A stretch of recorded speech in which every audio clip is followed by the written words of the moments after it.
introduce myself once again.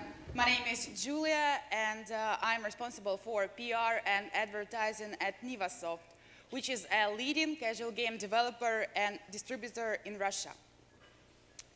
Today, I'm going to break 3 common stereotypes about the Russian game market. I'm going to tell you about how many people in Russia already know about the existence of the internet, how many of them play video games, and how much money they can bring you. But before I start with figures and graphs, I'd like to tell you a story, a few words about myself. Nevosoft's headquarters is in St. Petersburg, and that's where I live now. But I was born in a small town in Siberia. It was very cold there, so that's why I had to start drinking vodka since I was 4. I usually had to drink it for breakfast, and afterwards I would go to the forest to hunt bears. I killed bears with my bare hands, you know, and if some of them stayed alive, I would take them home, and we would drink vodka and play balalaika together. Okay, now please, raise your hands those who thought that it was absolutely typical and standard for a Russian, especially from Siberia, though you couldn't probably believe what I was saying. Okay, thank you. Well, actually, you know, it's my favorite story. I told you like a million times, because I love it, because it totally meets people's expectations when they hear the mysterious word Russia. But does anybody actually knows what really goes on there? Do you know what opportunities it has and how you can seize them? In 10 minutes, everybody in this room will be able to say yes.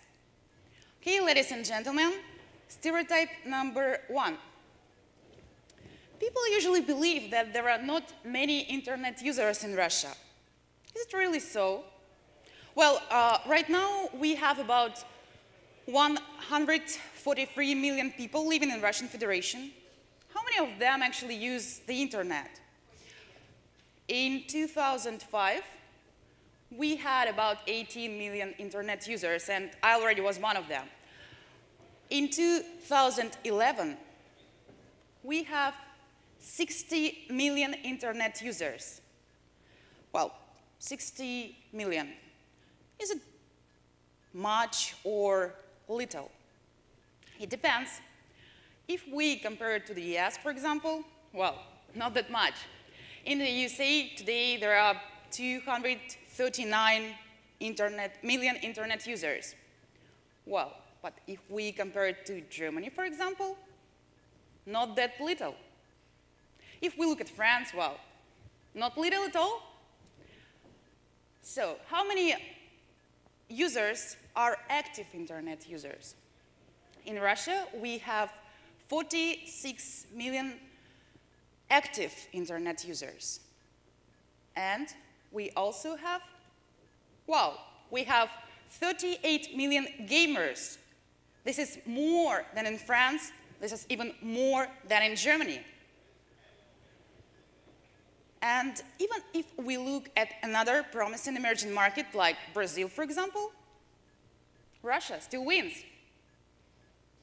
But, you know, I think I already can see a question in your eyes. Okay, so there is much internet in Russia, or many gamers, but does anybody of them actually pay anything? Stereotype number 2. People think that Russian players are not payers. Is it true? Well, according to the latest National Gamer Survey made by Newzoo in 2011, this spring, in Russia, there are 20 million players who actually pay for video games. Well, the average paycheck is not that big yet, but I think you all know that the first purchase is very, very important. And there are 20 million people who actually already have the experience of paying for video games. I think that is pretty huge. It's very difficult to give any estimations, but in 2011, the total revenue is going to be more than $1 billion as the whole game market in Russia. I like the example about social games. In 2010, the annual revenue was about $70 million. It was plus 230% in comparison to 2009. The market is growing really, really fast. And by 2015, they promise it's going to be up to $1.5 billion. And this is just social games. Okay, what we have now. So there are many internet users in Russia. There are many gamers in Russia. Some of them even pay. What else can prevent you from expanding into Russia? I think this is stereotype number 3. The Russian market is believed to be very difficult to enter because of various problems. Some language issues, some cultural backgrounds, some monetizations and billing stuff, and, well, many people are afraid of Russian mafia, whatever. I have to be honest, there are some problems, and there can be some differences. Another example from social games. I think you all know Mafia Wars on Facebook. Probably everybody played it. Well, I myself played it once or twice, but every day I receive a lot of requests from my friends. I still try to resist. One of the most popular games on the Russian social network Kontakte is called The Prison.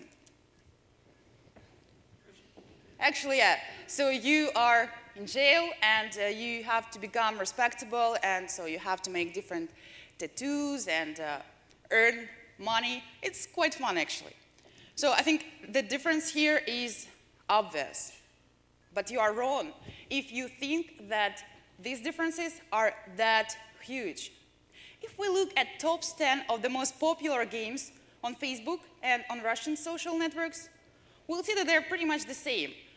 So, for example, there is Cityville, and we have Megapolis, Frontierville, we have New Lands, Farmville, we have all sorts of farms. Poker is popular everywhere. My point is that people are still people, and if you have good stuff, good content, it will be successful in Russia or elsewhere.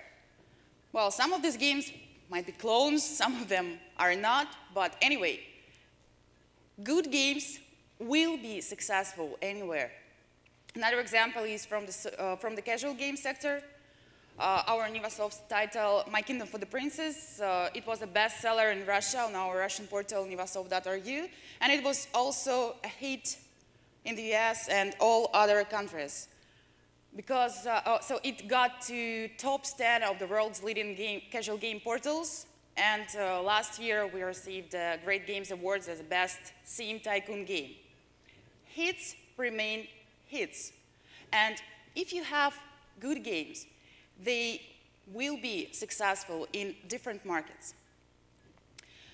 So, there also can be some problems with the billing, because in Russia, most of the payments are still made via SMS, because not everybody has a plastic card yet, but you know, the situation is changing, and we know how to deal with it.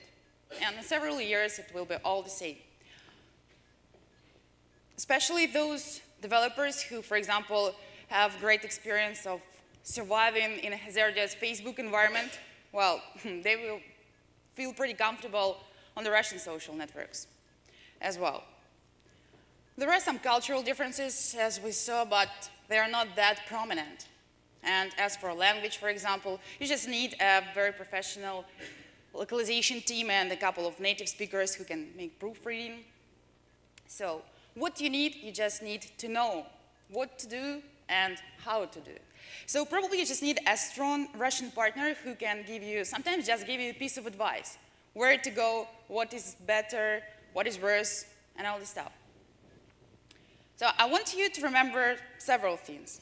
First of all, there are many internet users in Russia, There are many gamers in Russia. Actually, there are more gamers than in Germany. There are gamers in Russia who actually pay for video games. There are many of them. There are 20 million gamers who already have the experience of paying for video games. The market is growing very, very fast. And though we have some differences, though there can be some problems, well, everything can be solved, and the differences are not that huge. That's mostly it, but I have one more thing for you. Well, everybody here at this conference has some relation to game development. Well, I don't want to say that you are game developers, but, well, you know, when, for example, I'm asked what I do for a living, and I say, okay, my company makes video games, that's it. So at the moment, I'm associated with game developers, and actually people do not care which positions we take. So once I asked a simple question, what do game developers look like? I asked a casual game audience, which is mostly female, and now I want to show a short video what they answered. Well, it should be kind of an IT guy who constantly works in some basements. Well, you know, they always look like freaks, like real freaks. They definitely have long and dirty hair, because they're too busy making games. And they usually live in their own world, and this world gives them ideas about video games. Well, I guess it should be a man. I think it's a skinny man in glasses. Perhaps very smart and living in his own world. He should know what players need to like a game. Well, a young guy, maybe about 20 or even about 17 years old, maybe somewhere between 17 and 27, I think. Maybe a person of some free profession, maybe a programmer, who is bored to solve some intellectual tasks. So he decided to entertain himself and others. Ordinary people, no special features. I also think they're ordinary. They look like archaeologists, but with computers. They have beards, greasy hair and sweaters. And they have crumbs in their beards. Well, frankly speaking, I don't think they sit in offices. Well, you know, they wear jeans and they don't take care of their appearance. They are immersed in virtual worlds. Perhaps their hair is not well done and really washed. I'm sorry, but that's what I think. I don't know, they can look different. They have long hair, I guess, and it's not washed. What do game developers look like? Well, maybe in glasses? I don't know. I think a developer is a young guy in jeans and sneakers. I don't know, something like that. Maybe bosses wear suits. Others prefer to dress casually. They're definitely young guys. Yes, they're like very simple young guys. I think it can be a man either with long hair or bald or with short hair, or he can look real macho, whatever. It's a difficult question. I think developers can be different. Well, I think they wear casual clothes. Casual, you know, comfortable and all this stuff, but not cheap.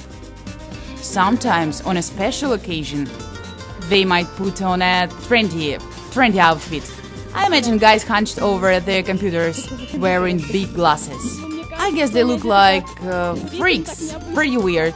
No suits, no. Perhaps they just don't want to look like others. They don't look like typical people. I think he has a mid-length hair, curly hair, or he even maybe has trendy dreadlocks. Well, he definitely has some weird style. Okay, now please, look at me, look at each other, and please, do not let stereotypes drive your business. That's it. Thank you very much.